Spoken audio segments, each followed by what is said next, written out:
सोनगीर येथील Dhere brothers Indian gas agency यांच्या मार्फत जागतिक महिला दिवस तसेच महाशिवरात्रीनिमित्त सोनगीर व ग्रामीण भागातील 310 गरजू व गरीब महिलांना मोफत गॅस कनेक्शन वितरित करण्यात आले। यावेळी कार्यक्रमाचे अध्यक्ष सरपंच रंजना मोरे हे होत्या।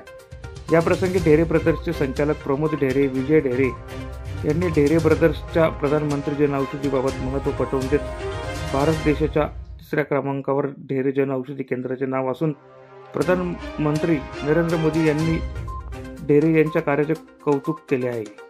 यावेळी जिप सदस्य वैशाली चौधरी, जिप माजी सदस्य श्यामलाल मोरे, राजेंद्र महाजन, उपसरपंच Lakhan Thelari, doctor Ajay Sonawane, doctor Shashikant Apte, doctor Kalpak Deshmukh, G K. Tambat, Mohan Singh Pardeshi, M T. गुजर, भाजपा उद्योग आघाडीचे जिल्हाध्यक्ष ज्ञानेश्वर चौधरी, माजी सरपंच दंगल धनगर, शरद पाचपुते, राजेंद्र जैन, शेखर देशमुख, पराग देशमुख, हर्षद ढेरे, कृष्णा ढेरे, सामाजिक कार्यकर्त्या शकुंतला ढेरे, आरती ढेरे, मोनिका ढेरे, ए.के. कासार, जी.के. तांबट, आर.बी. तांबट, केदारेश्वर मोरे, आरिफ खान पठाण, नंदा जोशी यांसह लाभार्थी महिला तसेच ग्रामस्थ मोठ्या संख्येने उपस्थित होते।